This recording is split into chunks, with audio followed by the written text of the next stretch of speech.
Good evening, everyone who is now joining us. It is about 7:30. We give a few moments for people to come in, so please bear with us. We're so happy that you are here and joining us for tonight's event. Please just have a little patience with us. Thank you.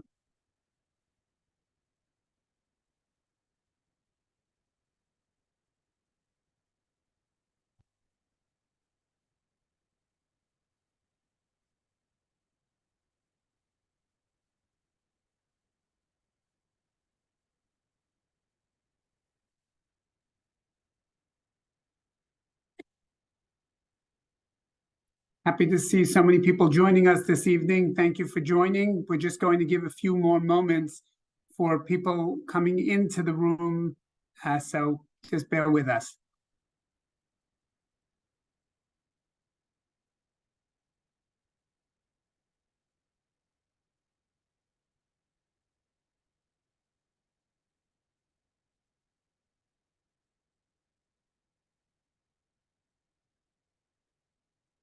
Okay, welcome everyone. Good evening. During these trying times, we find strength and comfort in coming together as a community to support one another and, in particular, to demonstrate our love for the people and state of Israel. Many on this call have direct family members and/or close friends who have either lost someone or who have been called up to serve. With that in mind, we wish each and every one of our soldiers continued strength and fortitude. To those who are in captivity, we hope and pray for your safe and imminent return. To those who need a refuah shlema, we wish and pray for a full and speedy recovery. And to those who have died al Kiddush Hashem, may their neshamot be uplifted. At the conclusion of this Zoom, we will say a Tehillim together. Tonight, we have the opportunity to hear more about the crisis many of you are facing on college campuses across America and in the workplace, and how you can fight anti-Semitism and anti-Zionism using the tools that you will hear here tonight. On tonight's Zoom, everyone will stay muted while the presentations are being presented, and then you can use the Q&A button on the bottom of your screen to submit questions to Miriam Krupka, who will moderate the evening, and then she will pose those questions to Dr. Levinson Steiner.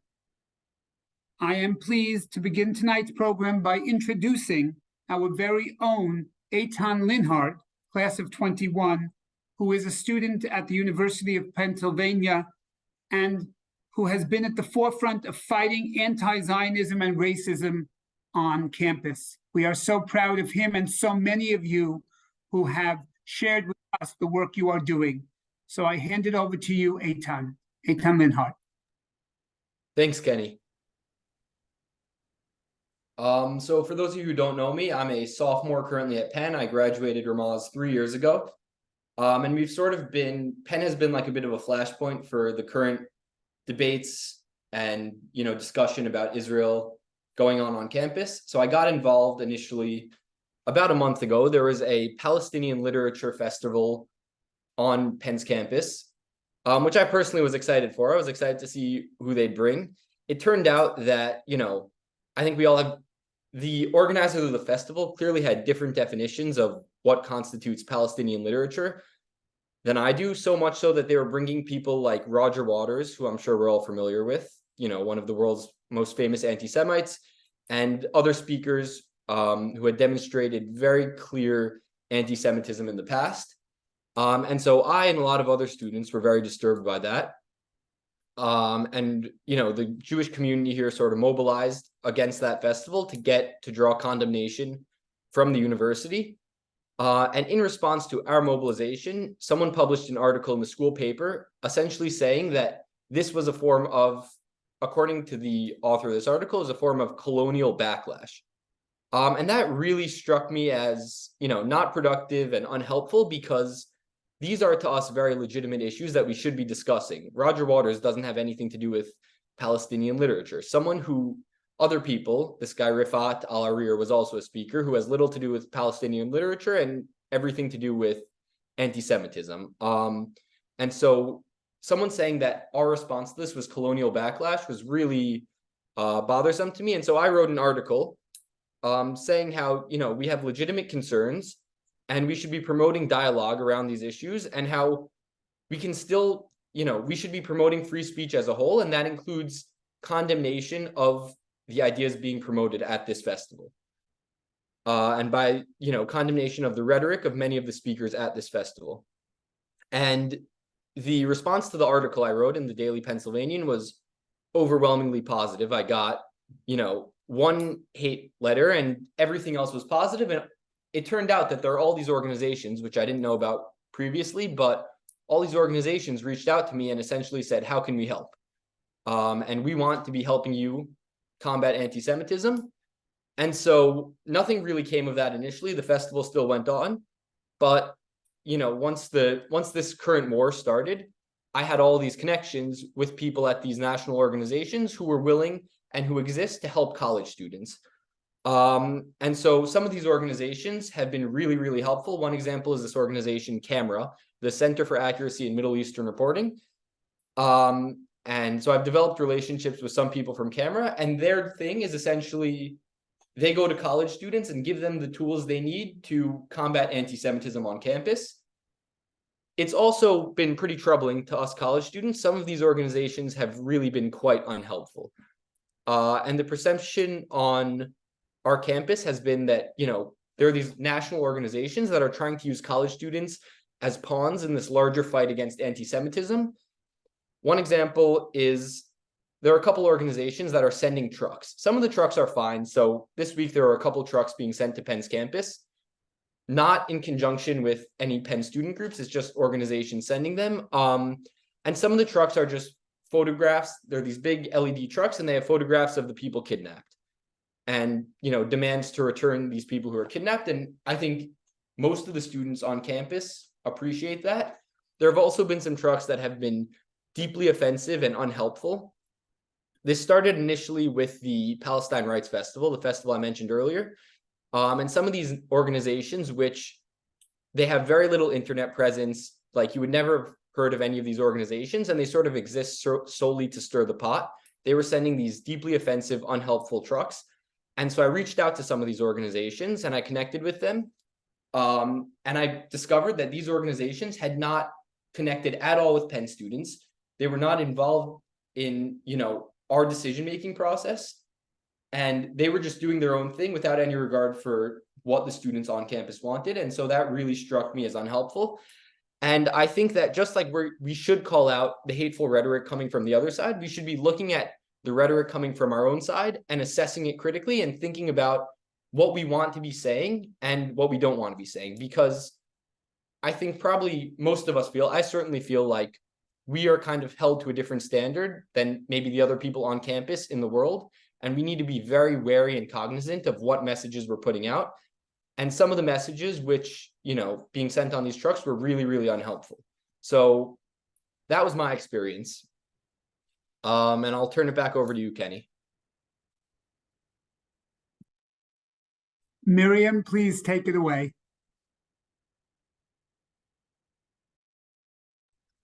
Sure. Thanks so much, Kenny. Thanks, Eitan. Hearing about this is really, I've been talking to a lot of our alumni over the last couple of weeks and been hearing a lot about their experiences.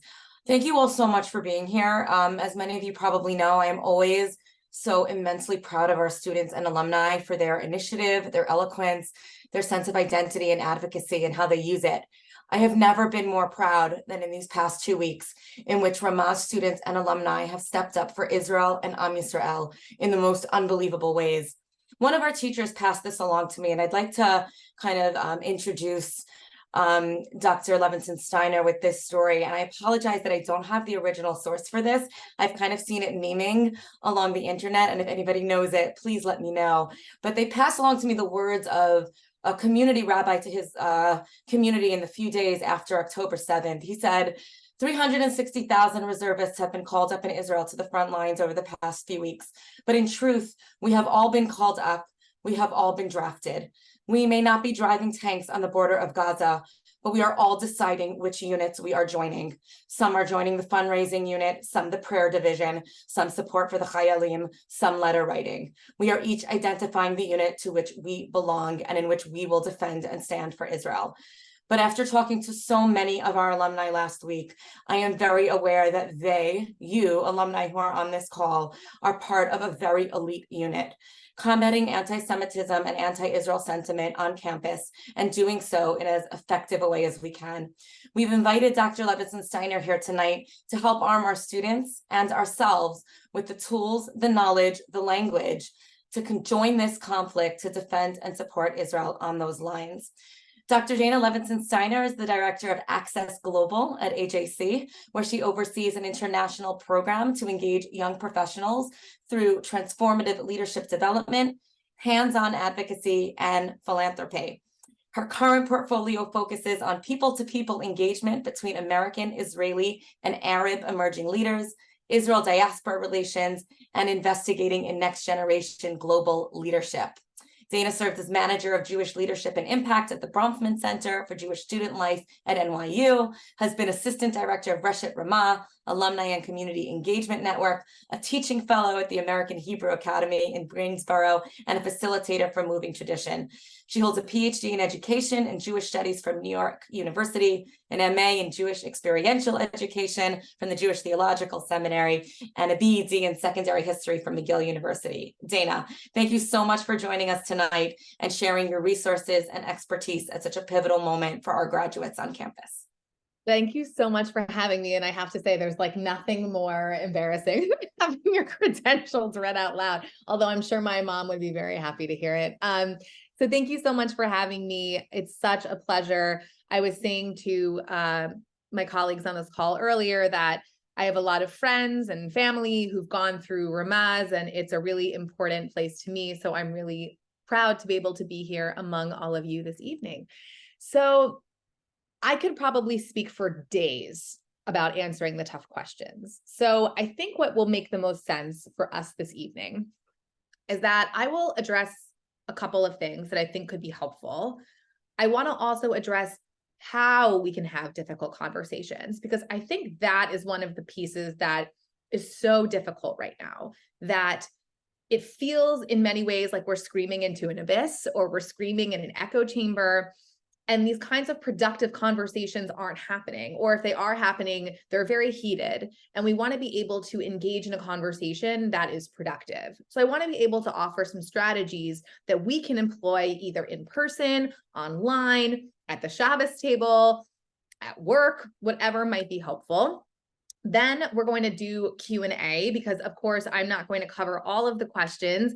Each of these questions, I could probably spend an hour on addressing each of them and the various nuances and complexities that go with them. So I'll try and pick a few that I think are probably most relevant for this moment. And then we want to open it up to all of you to ask whatever questions you would like, and I will do my best to be able to answer them.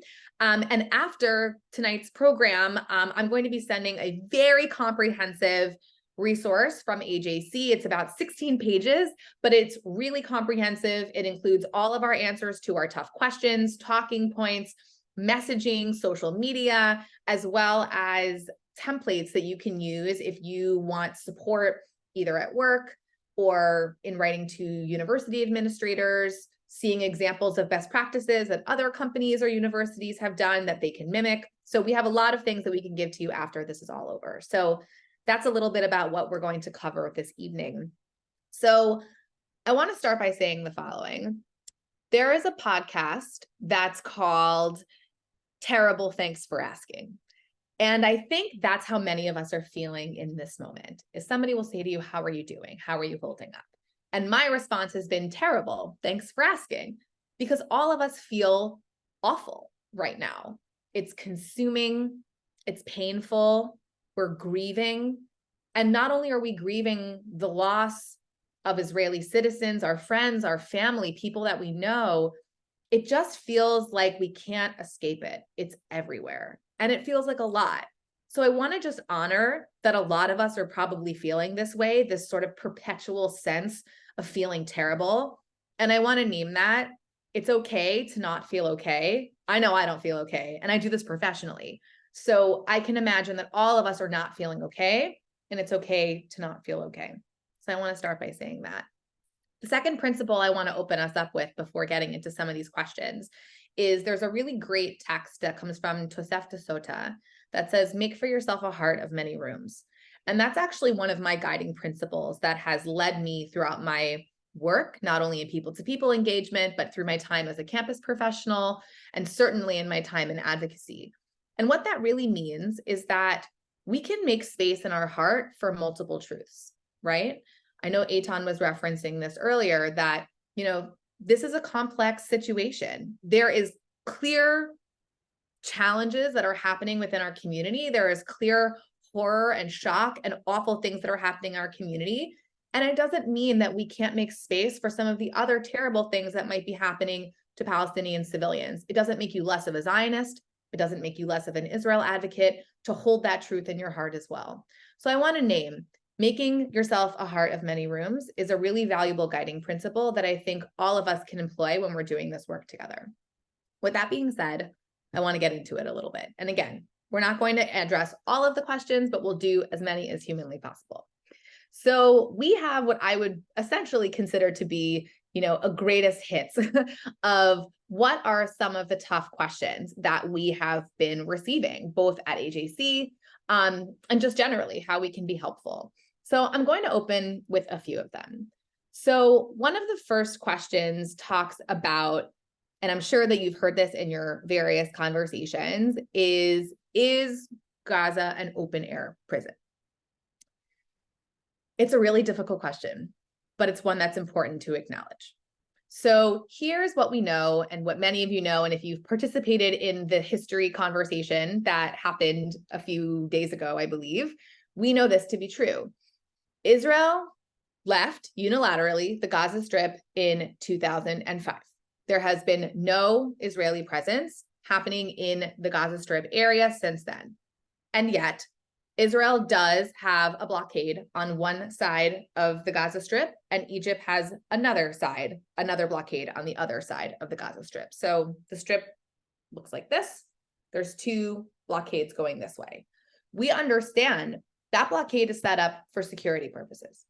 We horrifically saw what happened when there are security measures in place. It's essential that we are able to ensure Israel's security, that Israel is able to secure her borders. So there is a blockade that is set up there with multiple different entry points into the Gaza Strip, and there is another one on the other side going into Egypt.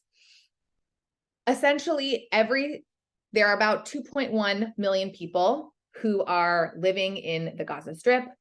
And in that process, there are about 17,000 permits and visas that are granted every year to people living in the Gaza Strip to come in and out of the Gaza Strip for work and for other things, whether it's for vacation or to visit family, but they are able to go in and out of the Gaza Strip. About 17,000 or so permits are granted. Now, we also want to talk a little bit in the same breath about humanitarian work and understanding the humanitarian aid. So we understand that this is a big topic of conversation concerning why isn't Israel providing humanitarian aid into the Gaza Strip? Well, the Gaza Strip is currently receiving humanitarian aid and has received humanitarian aid from Israel over the years. What's important to understand is that international organizations, including UNRWA, which is one of the only United Nations supported human rights agencies that is specifically built for Palestinians. So the United Nations has sort of their own entity that serves every other country in terms of human rights and in terms of humanitarian need, and they have their own separate entity specifically for Palestine. UNRWA is supposed to provide funding, education, schools, hospitals, social services. All of these things go into the Gaza Strip, as well as other international organizations that provide humanitarian aid going into the Gaza Strip. we understand and know this to be true, that oftentimes that aid that goes into the Gaza Strip is diverted. It is either used for creating weaponry. We've seen the videos of the pipes that have been given into the Gaza Strip have been used to create rockets. Things that were meant to provide infrastructure are being used in a completely different way and are actually making life worse for Palestinian civilians living in the Gaza Strip. 14 humanitarian aid trucks have since gone into the Gaza Strip since the beginning of this war. We acknowledge that the human suffering in the Gaza Strip is absolutely heinous. I don't want to pull any punches here. The humanitarian situation in the Gaza Strip is awful in terms of water, in terms of fuel, in terms of food.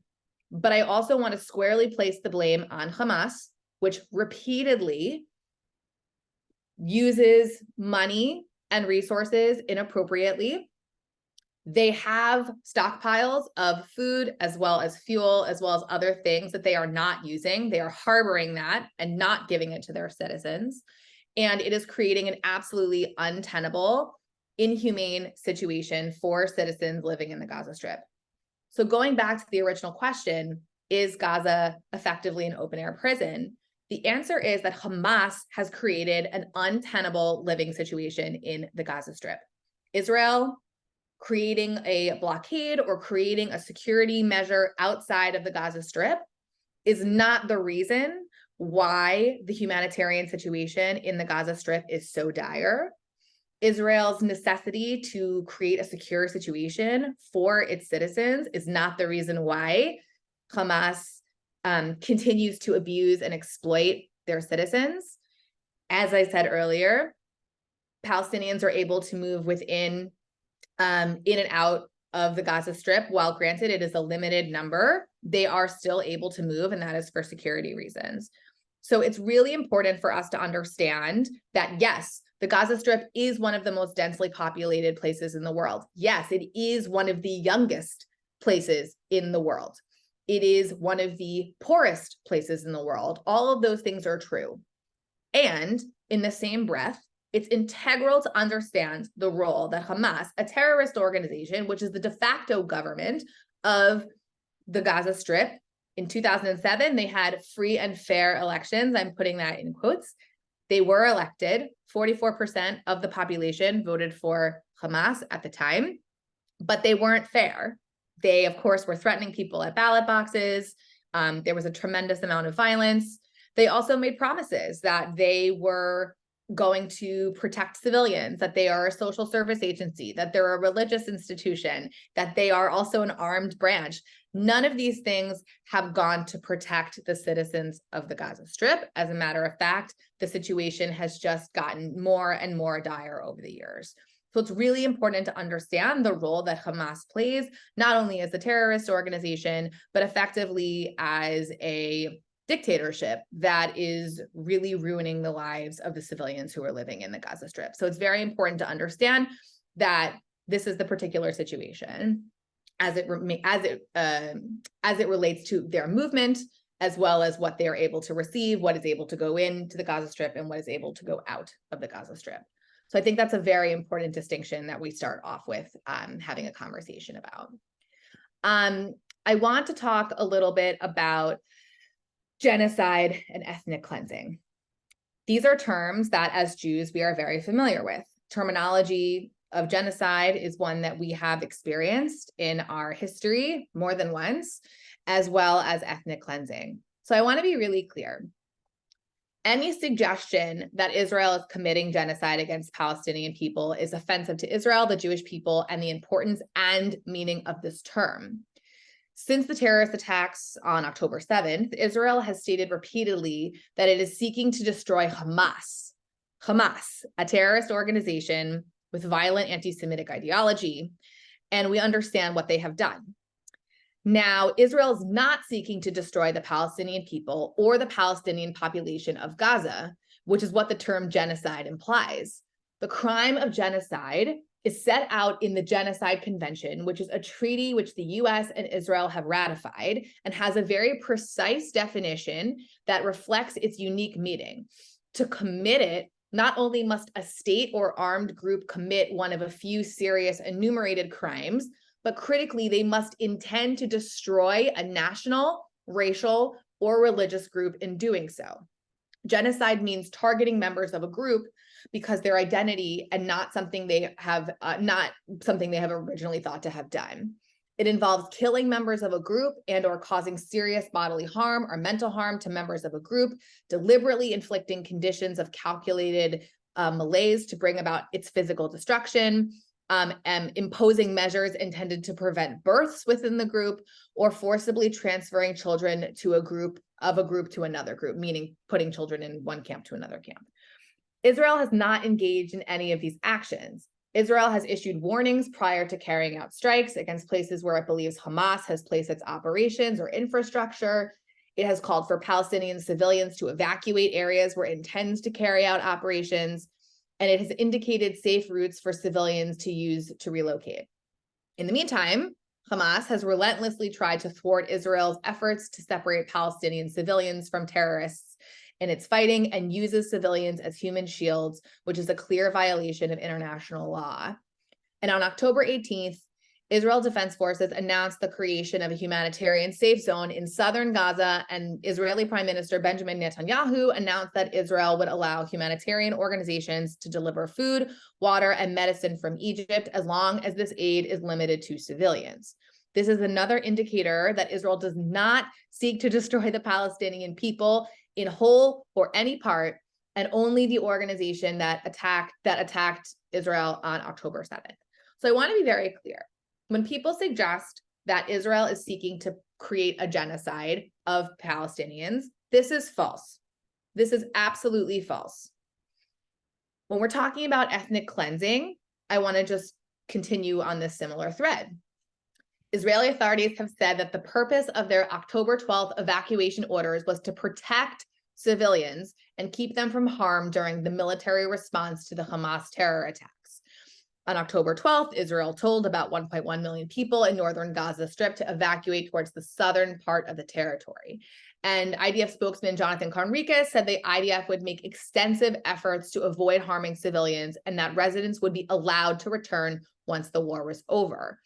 As we've said earlier, the goal for Israel is to end terror that is posed by Hamas, and it's really important that Israel continues to create a situation in which Palestinian civilians are safe, both from Israeli airstrikes as well as from Hamas. So if Israel were to perpetuate ethnic cleansing, that would mean that they would try to eradicate Palestinians. They would commit all sorts of heinous crimes to ensure that they couldn't survive. That is not the case here. We know that Israel is trying to ensure minimal civilian casualty as much as possible, although Hamas makes it exceedingly difficult to be able to do so. So that's very important. In a similar vein, I want to talk about ceasefire, because that's something that has been coming up very frequently in recent days. So many parties are calling for a ceasefire from both Israel and Hamas in order to prevent further bloodshed. The issue with this call is that it ignores two critically important points. First, Israel has just experienced the most catastrophic attack on its soil in its history. It has every right to respond to defend itself as any nation would, and recognizing Israel's right to defend itself means respecting Israel's right to set its war goals and pursue them as it sees fit. Second, Israel has fought multiple wars against Hamas and Gaza, including in 2008, 2012, 2014, and 2021.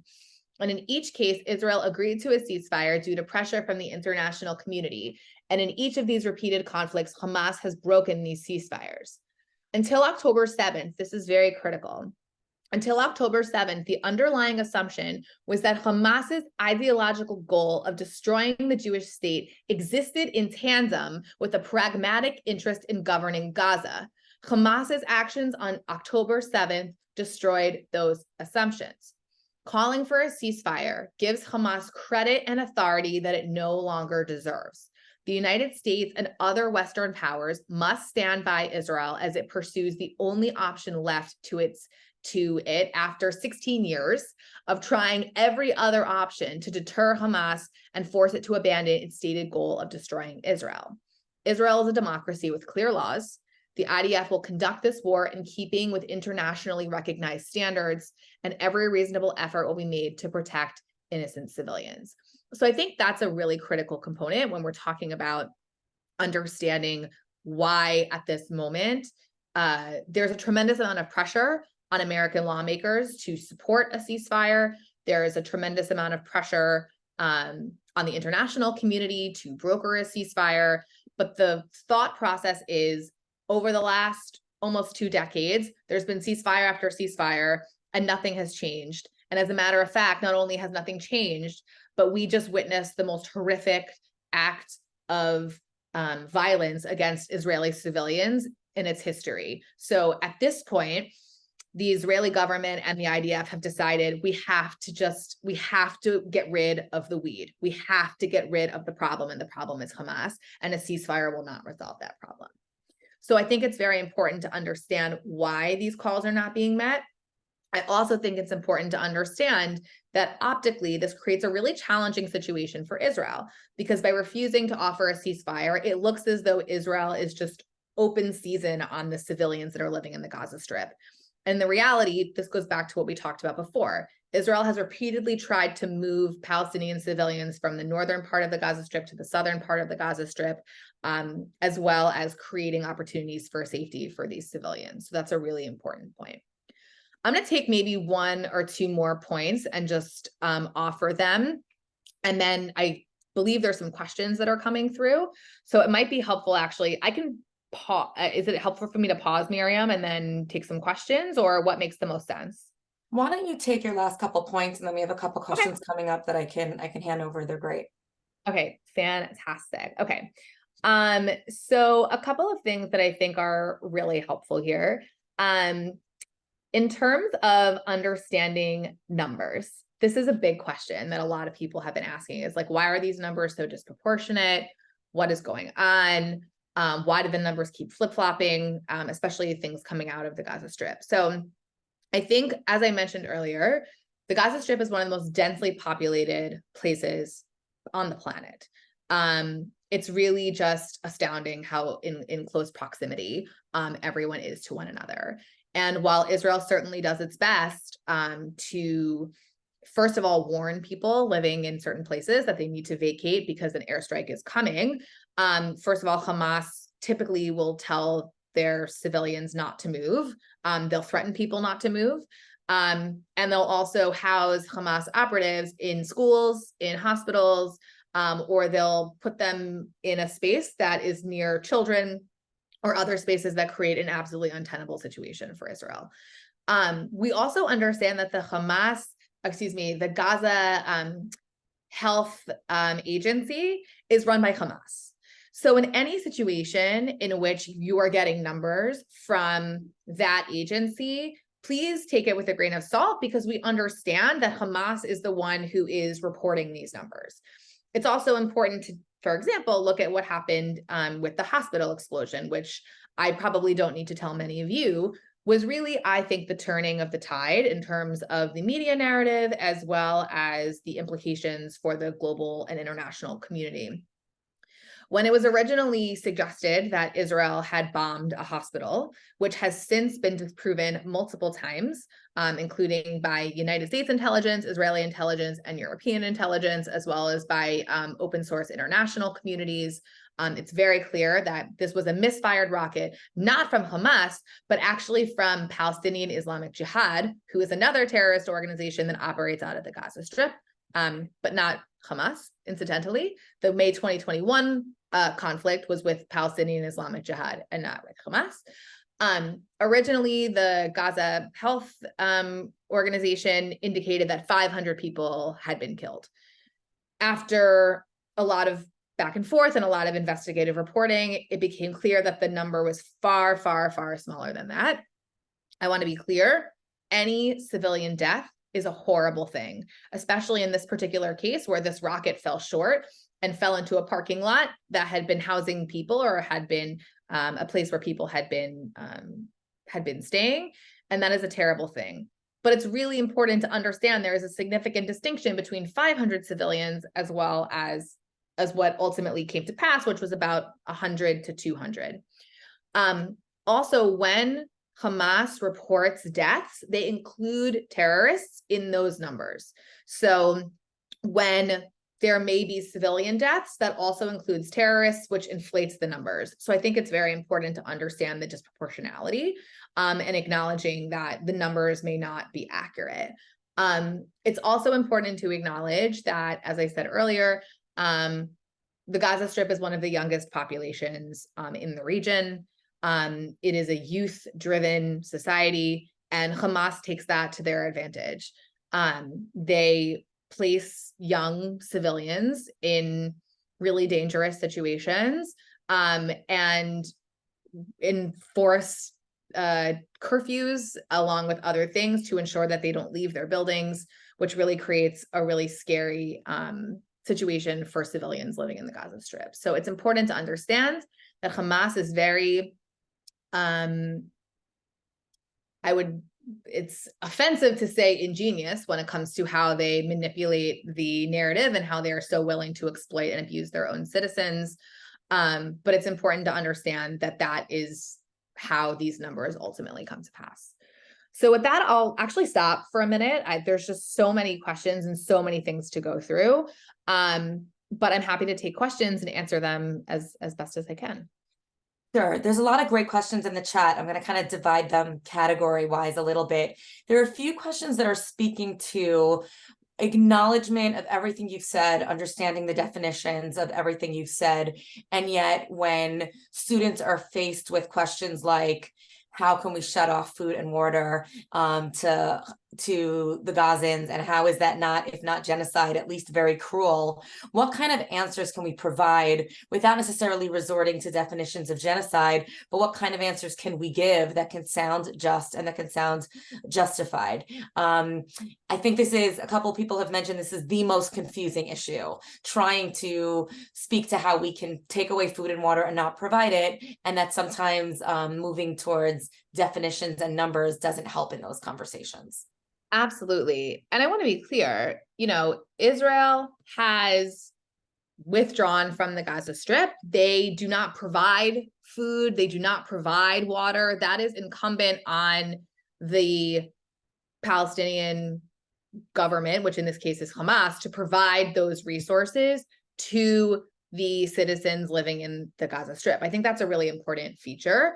However, I do want to name the following, which is that on October 18th, Israel agreed to allow humanitarian aid to enter Gaza from Egypt in order to mitigate a major humanitarian crisis in Gaza and save Palestinian lives. In this particular moment, we understand that somewhere around October 15th, in a conversation between Prime Minister Netanyahu and President Biden, Israel is providing a water supply to the southern Gaza Strip. So there is an acknowledgement that there was not enough water, and Israel is providing a water source to the southern part of the Gaza Strip, which is where they had asked people to come down. The 1.1 million citizens, they'd asked them to move down to the southern part of the Gaza Strip. So that water is currently being provided. But as I said, Israel is not committed or has not committed to allowing electricity and fuel supplies into Gaza, primarily because Israel has long provided humanitarian aid to the Gaza Strip through coordination with international organizations, which allow for the transfer of goods and aid through specific border crossings while inspecting the shipments for security purposes.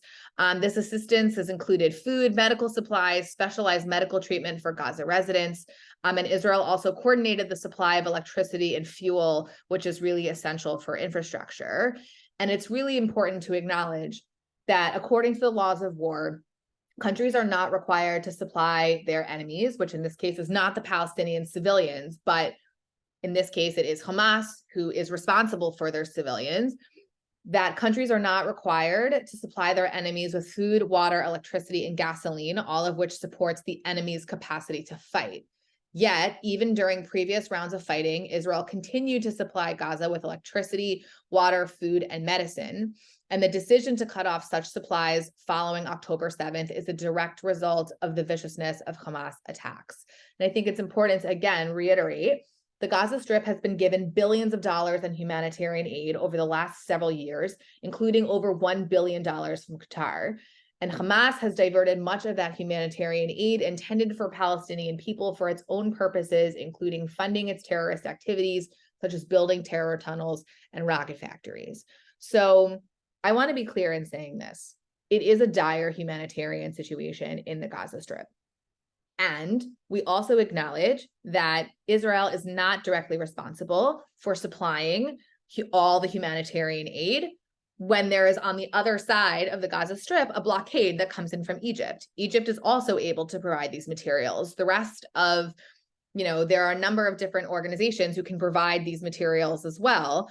I think it's a really interesting discussion, which we don't necessarily have to have here, but there is a tremendous amount of criticism coming from many countries in the Arab world, and yet we're not seeing a huge humanitarian response coming from them, as there is a demand on Israel to provide certain humanitarian needs.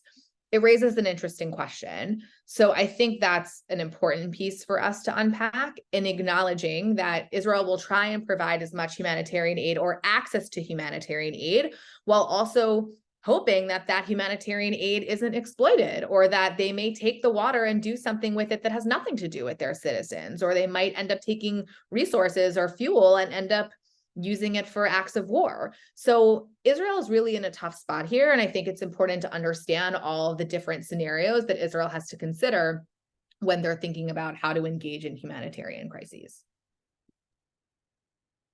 Sure. There's a couple follow-up questions here, one specifically, and then we'll move on to the next, which is, does Israel control the day-to-day water and food and fuel supplies to the Gaza Strip, or is that Hamas, or like who is in control of this on a daily basis? Yes. So essentially, the way that it works is that Israel provides a certain amount of electricity and fuel, but not all of it. I don't remember the exact percentage. I'd have to go back into my notes and look, but there is a certain amount of fuel, and there's a certain amount of electricity that is provided by Israel, but not 100%. I should mention that, again, all food or resources going into the Gaza Strip has to be, what's the word I'm looking for? It has to be investigated, or it has to be examined by Israeli Border Patrol to make sure that it's safe and to make sure that it's viable. But Israel does not control 100%. Again, there is also another border on the other side of Egypt. So I think it's really important to understand that Israel is only responsible for part of the sort of flow of goods and people going into the Gaza Strip. I'd have to get the exact percentages of how much fuel and electricity is coming from Israel, because I understand that this is a big topic of discussion, is that Israel is preventing them from having any electricity, any water, any food. And that's not true. I think it's also important to understand that, as we said earlier, there are humanitarian aid organizations who are providing these resources, and the fact that they are being misappropriated or they are being violated is indicative of the way that Hamas governs its people in the Gaza Strip. Sure. Can you talk for a couple minutes about the role of Egypt and the north and the south of the Gaza Strip? So a couple of questions coming up. Is there pressure on Egypt to kind of be supplying more aid on their end, or to be kind of allowing more leeway in the movement between Egypt and the south? The move to the south, what's the point? Doesn't Hamas also control the south? Aren't they going to just hide there? Are we going to end up, Israel's going to have to end up moving military strategy from the north to the south? So kind of that piece of it, if you could speak to. So here's what I'll say about Egypt for now, because obviously the situation in Egypt is a little bit difficult at the moment. But I will say the following, which is that from 1948 to 1967, the Gaza Strip was occupied by Egypt, which took control of the territory during the War of Independence. And as a result of the Six-Day War, Israel gained control over the Gaza Strip from Egypt. So today, Egypt maintains a land border with the Gaza Strip known as the Rafah border crossing. And it's located in the city of Rafah, which is divided between the Gaza Strip and Egypt's Sinai Peninsula. And this border serves as one of the primary entry and exit points for people and goods traveling between the Gaza Strip and Egypt.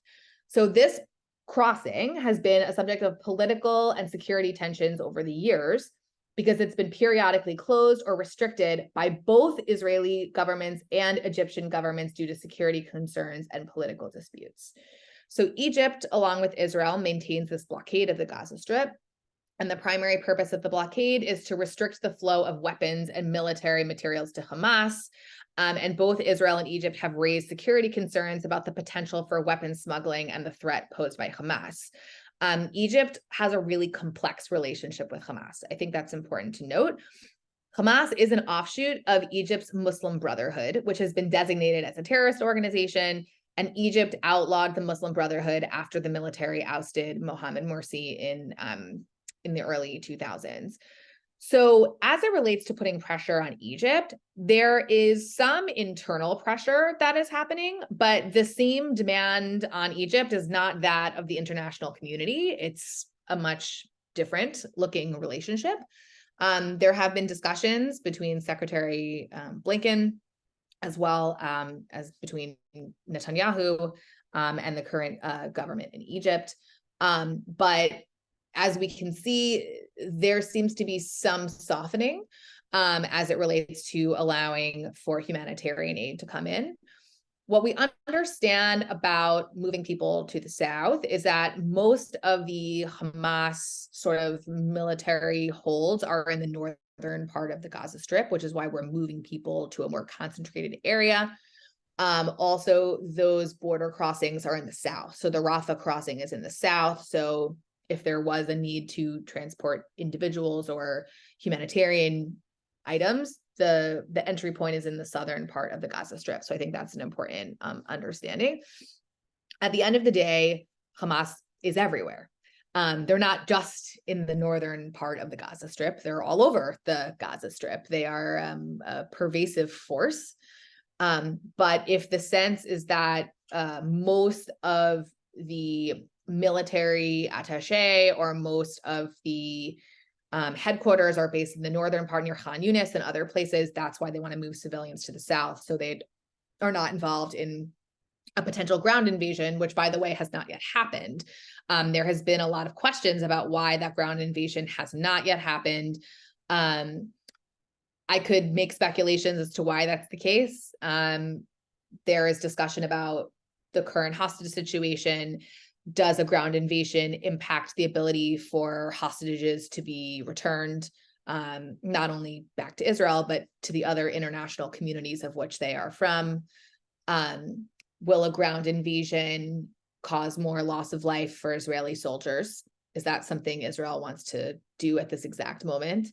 Are they receiving pressure from the United States government? These are all questions that we don't exactly have answers to, but as of today, the ground invasion has not yet started.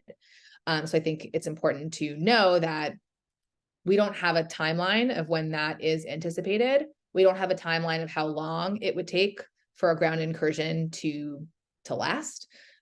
There's speculation that it could take months, and there's speculation it could take a few weeks, but we don't really have answers to that. And until anything happens, we don't have any real sense. So to move it back to campus for a moment, I'm going to quote this question directly because I think it's powerful, and then I want to add a more specific one to this more general question.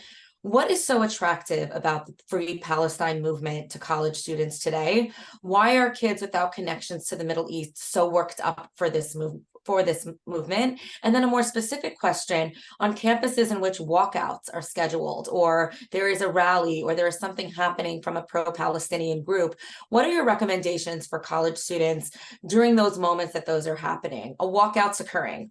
What's the best thing for a pro-Israel student to do? Where should they be? How should they react? And the same question for the rallies. So I guess, what is this movement? Why is it taking off, amongst unconnected students? And then what are your recommendations to our students at these kind of more passion-driven moments? Absolutely.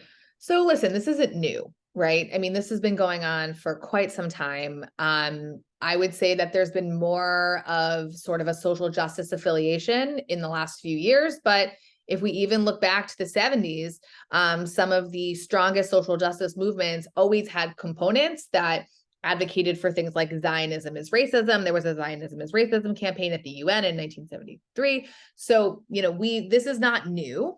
I would say that it was probably in the mid-early 2000s that we started to see more of an emphasis on the BDS, boycott, divest, and sanction movement happening on campuses. I remember when I was a student many moons ago at McGill University in Montreal, in 2008, they had their first sort of massive BDS movement. And I was like, what is this? This is the craziest thing I've ever heard. Like, why would anybody do this? And foolish me, little did I know that I'd be soon working on campuses and that would be a part of my day-to-day vernacular.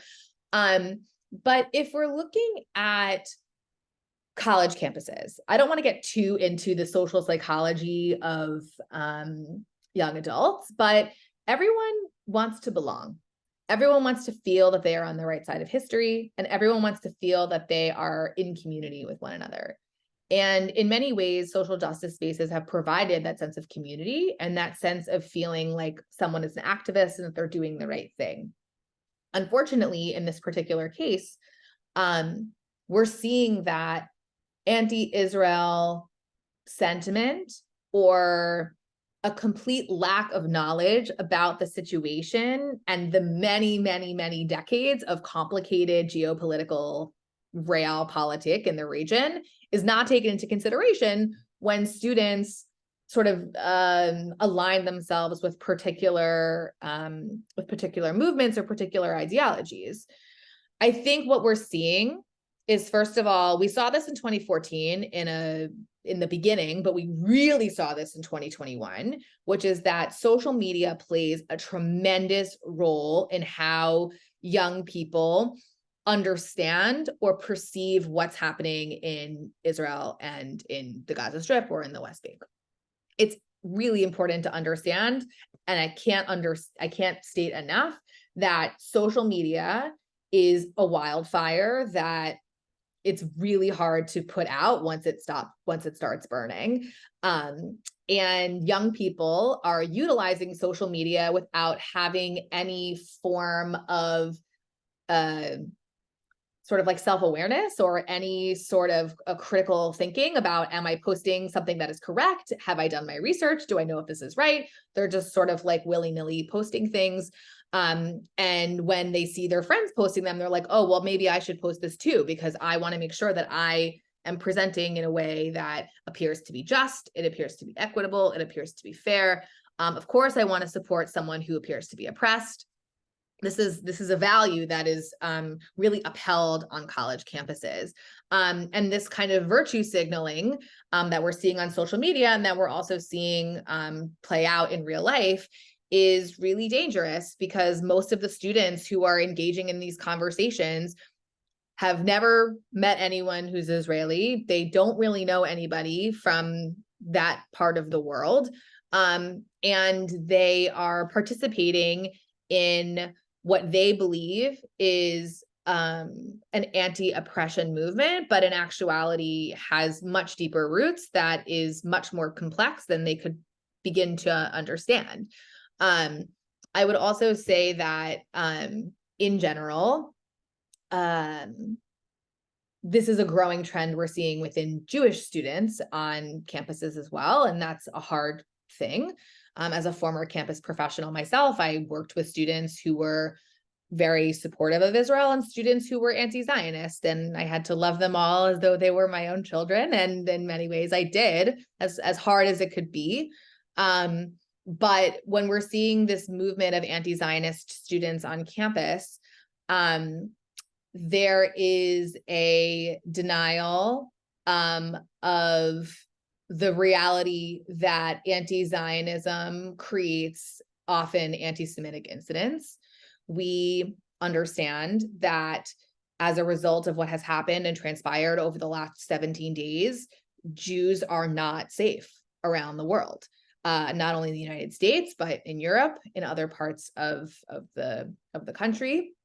And Jews are held as the collective responsible for Israel's actions. despite being American Jews or French Jews or German Jews, they are responsible for what Israel does as Jews.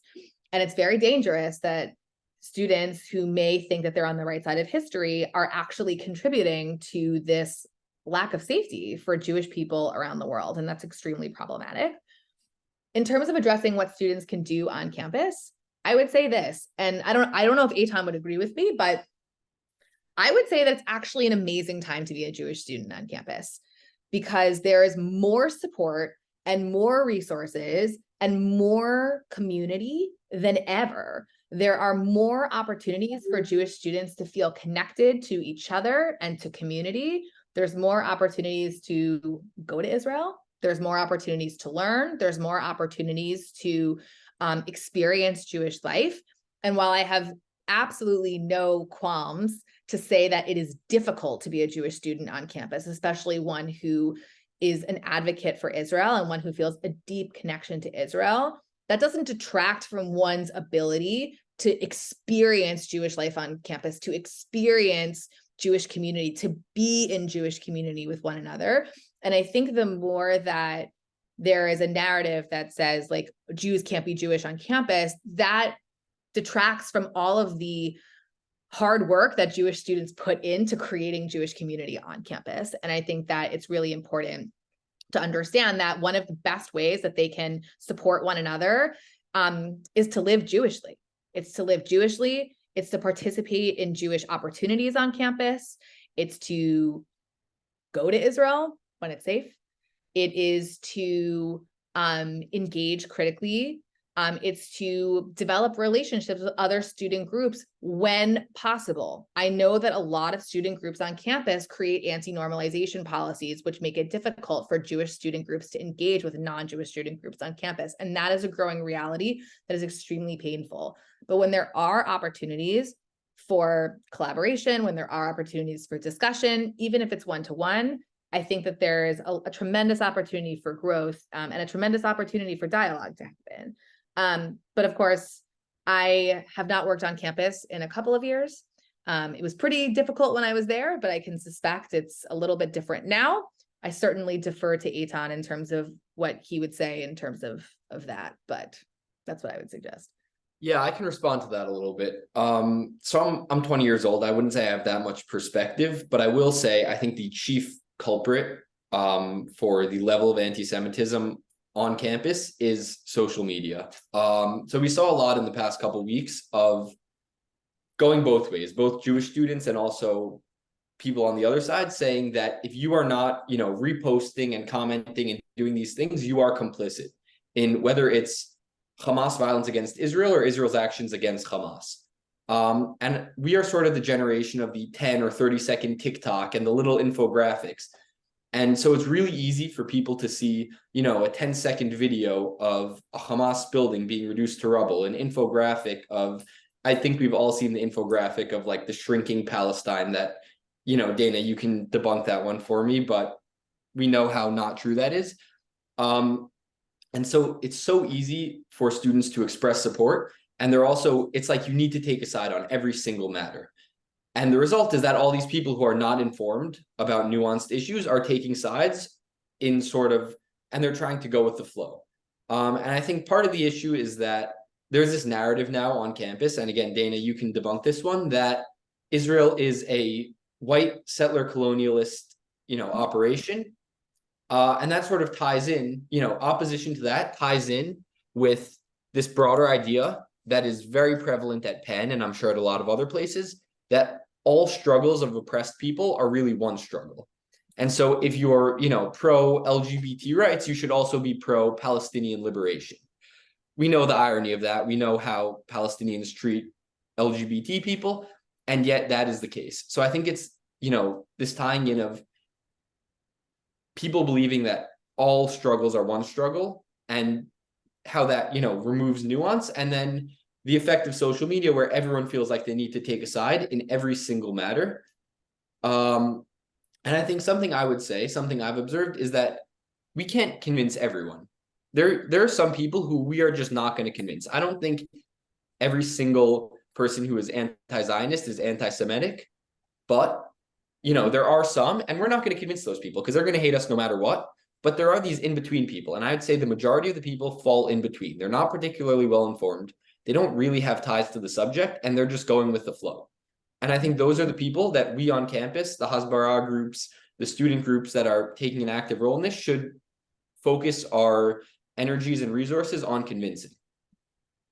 Yeah, I definitely, agree with what Eitan is saying. I would say that when trying to have conversations with people, you want to have conversations with people who are receptive to being in conversation with you.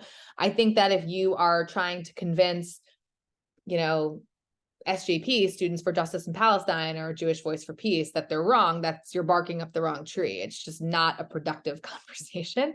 I saw somebody ask in the chat, like, who are they and what are they?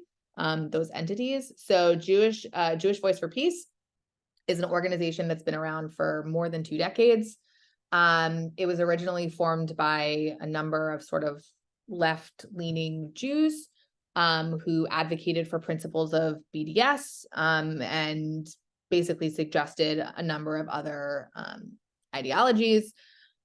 They've gotten a lot more attention lately because they're very active on social media and they're shared by millions of people around the world as a justification that Jewish people as a whole support this ideology or support these different kinds of ideologies.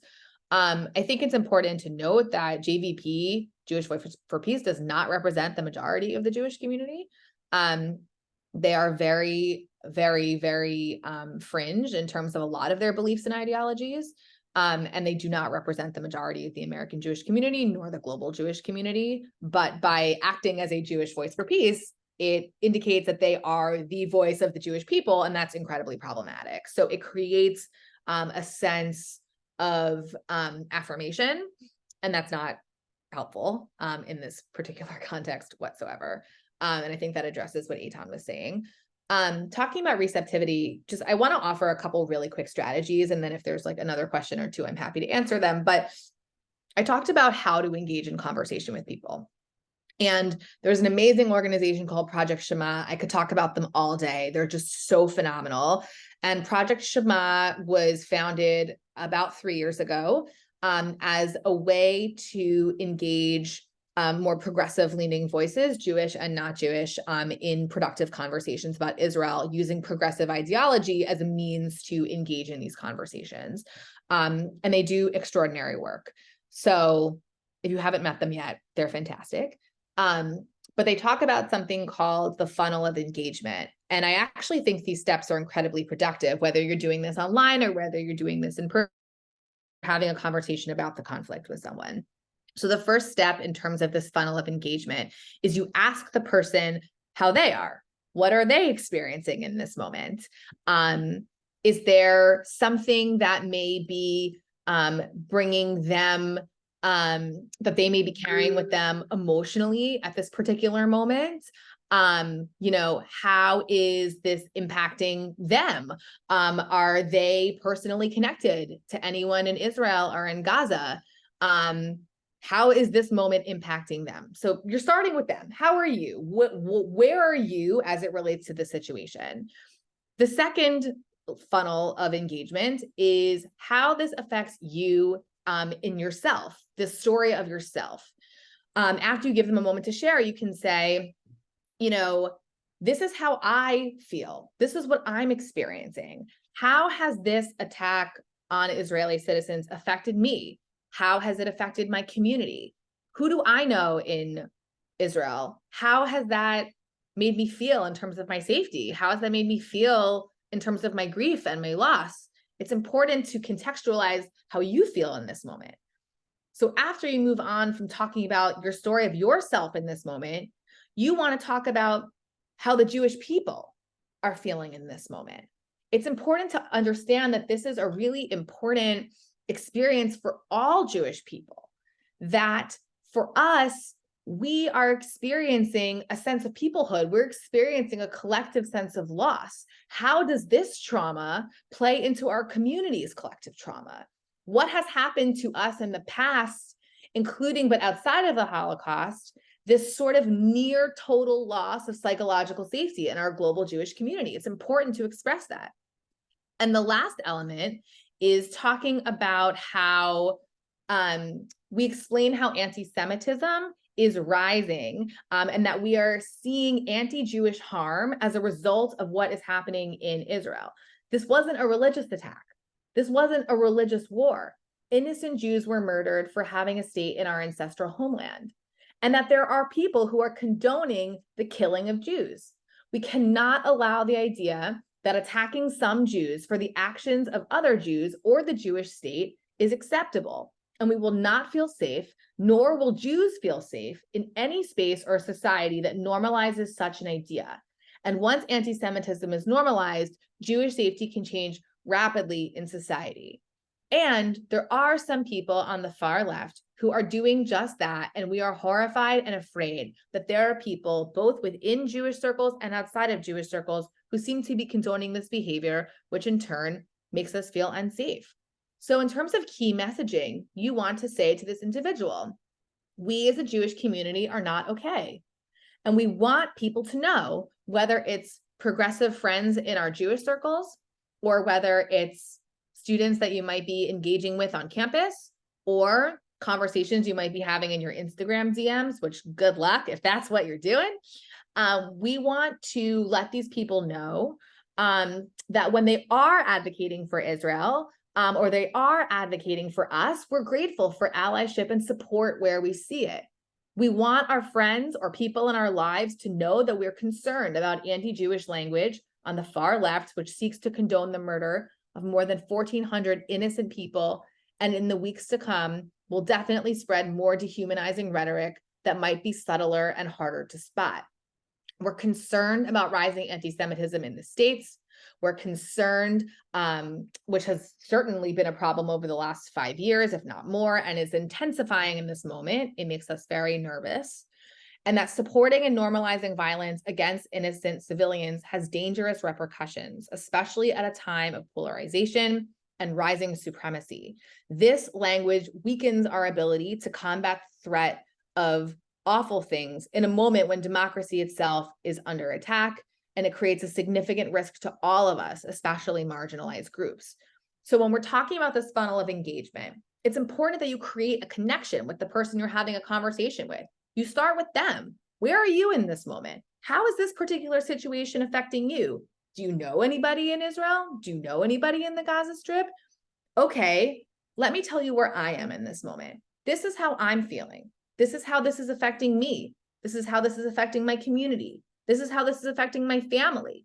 This is how it's affecting my livelihood, my ability to send my kids to school, my ability to walk down the street wearing a kippah. This is how this affects me. I want to talk about how it affects my people.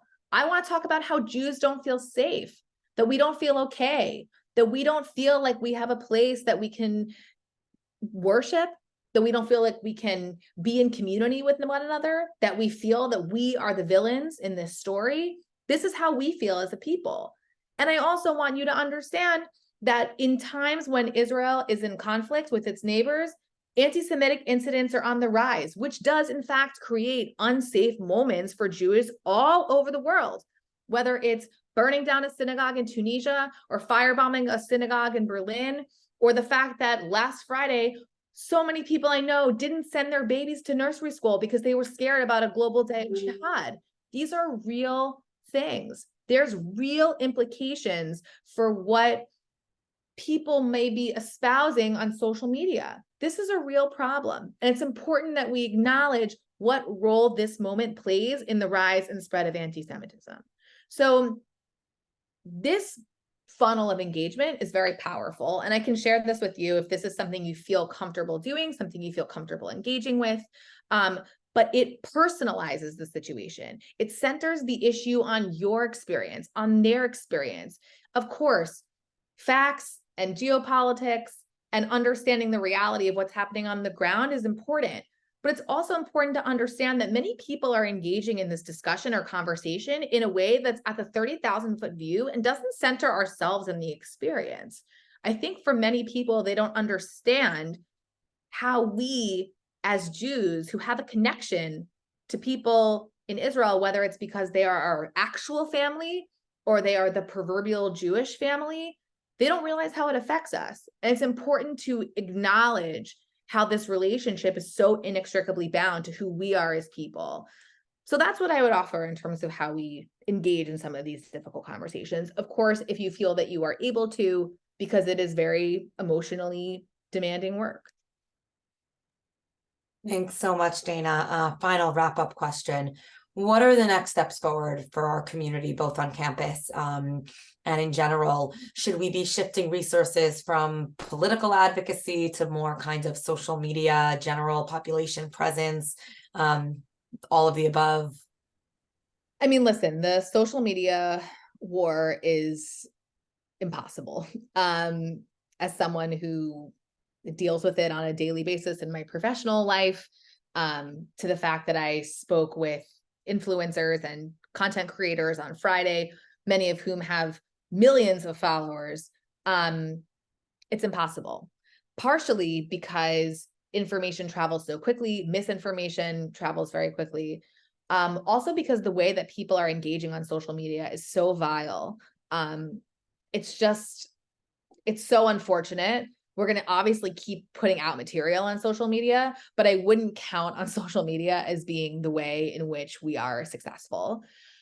I would say, as somebody who works at a nonpartisan 501c3 that doesn't support or endorse political candidates, I would say that it's very important for us to look at the role that our elected officials play in this conversation.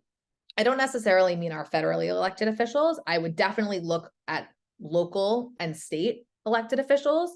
There is a lot of misinformation out there, and our elected officials who represent us as constituents have the ability to influence what happens.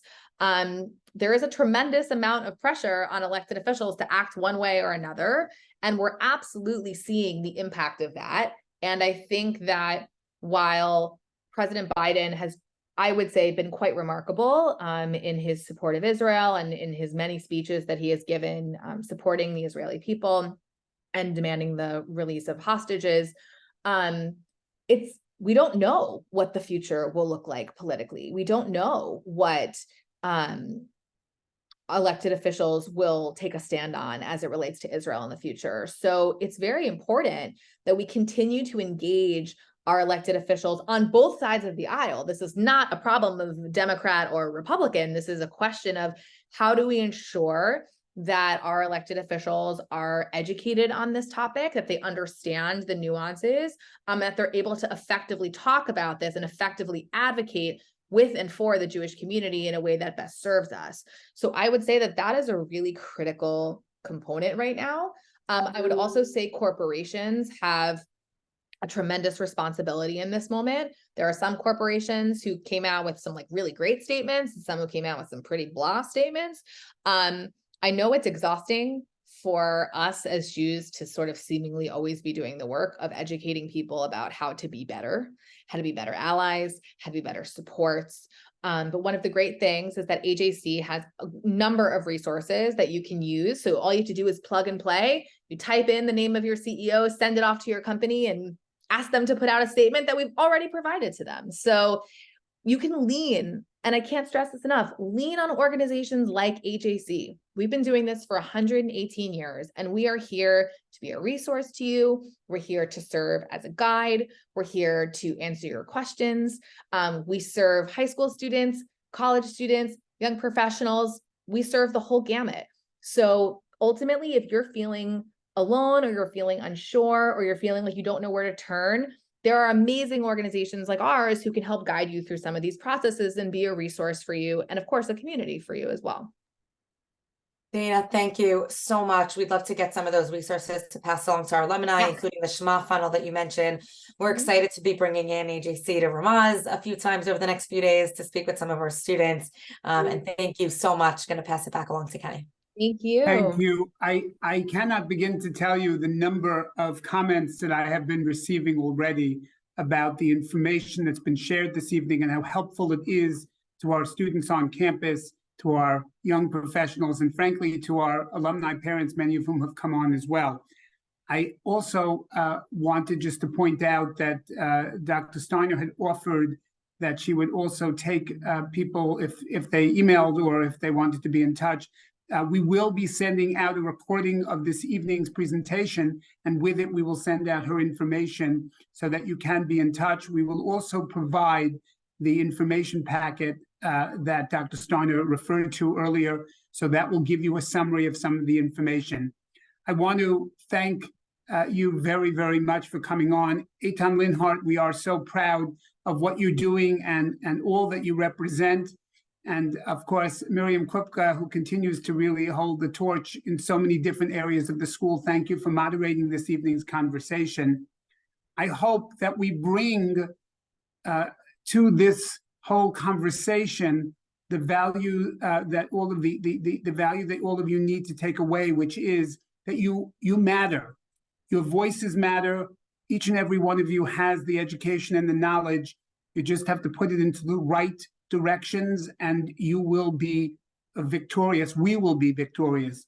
And I think we all know that. And I think that in ending on that this evening, we will end with a Tehillim. I'd like to read chapter 121 of Tehillim. I'll read it. If you have it at home, you can read it on your own. Otherwise, you can just answer Amen.